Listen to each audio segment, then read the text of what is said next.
Last week I made a video, not last week, a couple weeks ago, I made a video comparing Ja Morant right now and Zion Williamson right now, and then also Zion and versus Ja Morant in the future. And I was pretty much saying Zion clears him in every way. But that's not really the case. In these first 3 games, Ja Morant has been absolutely dominating, playing like easily the second best point guard in the league. He's been playing better than Luka, better than Trae Young, better than Shea, better than Fox, better than CP3, better than LaMelo, better than all these point guards. Dame, if I didn't name it, I don't care. Okay, I don't care. Listen, this guy is serious. We've all known he's always been potential. Not always. He hasn't exactly been a project like someone like Giannis, but we just knew, okay, as soon as this guy gets a good jump shot, it is over. And these first 3 games, keep in mind he's played both LA teams in 2 of his 3 games.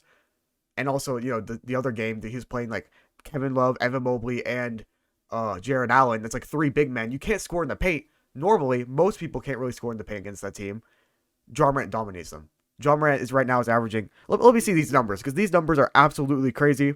Like better than Steph Curry's right now. And I know Steph Curry's the better player, obviously. He has way more of an impact on the court, but stat-wise, Ja Morant right now is averaging 35 points per game, 45% from 3, which I know will not maintain probably, but if he could keep that to over like 35%, that is lethal. That is actually like top 5 point guard worthy. Last year was a bit of a disappointment with this guy. I mean, in his rookie year, he averaged like 17 points per game. It only went up to like 19 in his second year. And normally that first to second year is a huge jump for Zion. It was like 19 to 28 points per game, which is absolutely crazy. Ja Morant, his big jump here might be this year. I mean, yeah, 35 points per game so far, 8 assists.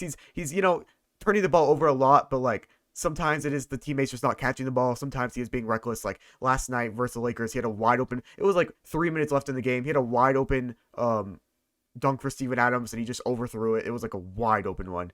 But if he could just tone down the turnovers, like this man, like he even showed it in the playoffs. In the playoffs last year, he averaged like 30 points per game. He wasn't even really shooting the ball good, and it was also versus like the best defense in the NBA, the Jazz, and against the defensive player of the year, Rudy Gobert, and he was still dominating. So like I don't see why he can't just go off the season. Like, am I gonna say he's gonna maintain this and be the second best point guard in the league this year? Probably not. But in a couple years, just wait. In a couple years, the Grizzlies have a good core. Even though they're 1-2, they've had to play some pretty tough teams. Or wait, are they 2-1? They might be 2-1.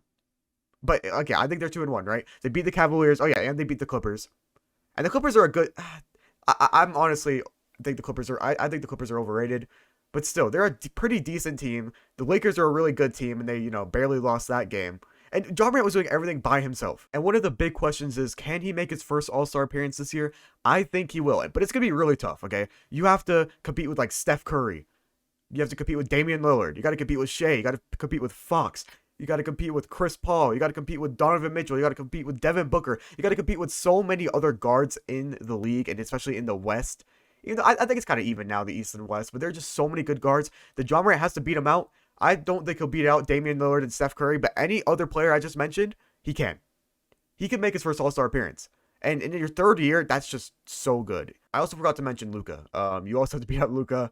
You have to beat out just so many players. Also, I need to admit, I know it's only been 3 games. Maybe I shouldn't be admitting defeat already, but I was wrong, okay? I might have underrated the Grizzlies. I did not think Steven Adams was that nice. Okay, he's not a good rim protector. He's not a good, 3-point shooter. Like I said in the other video, that those 2 things are still true. I didn't know how good of a passer he was. I guess I've never really watched Steven Adams teams. Like, actually, I did with Westbrook, but I don't remember him being that good. I remember like full court passes he could make, but just like smart, keen passes like in the half court. I never knew he could do that. So Steven Adams has been good. Jaren Jackson Jr. has been playing like a scorer. I know last game versus the Clippers. The Clippers kind of went small ball because Zubac is not a good center at all. And Jaren Jackson Jr. was just finishing on 3 different guards. Like he was just like, I didn't think he was one of those kind of post up bigs, and he's not, but he can still finish over smaller guards. He took out Desmond Bane. I didn't think he'd be this good this early. Everyone knew last year he was going to be a steal in the draft, but yet for some reason he was still picked so low. I think it was like 19 or in the 20s or something. Then you got D'Anthony Melton, you got Tyus Jones, D'Anthony Melton. According to like advanced stats, he's like one of the most like efficient players, I think. Or I saw something like some stat like that like a couple months ago. But like insane. Tyus Jones is decent. Brandon Clark was kind of a steal for his draft. And what I don't think will maintain, I don't know. Ja Morant just makes the craziest seem not crazy. He's made the most insane layups. You can just look up his highlights from last night against the Lakers. He was just doing things that you didn't know the human body could do. which is pretty insane to me. Also, his like high vertical just really helps him around the rim. That's why I also think Zion will also dominate as soon as he becomes healthy. But he's a whole nother story. I'd have to make a whole nother video on him. But what do you guys think about Ja Morant?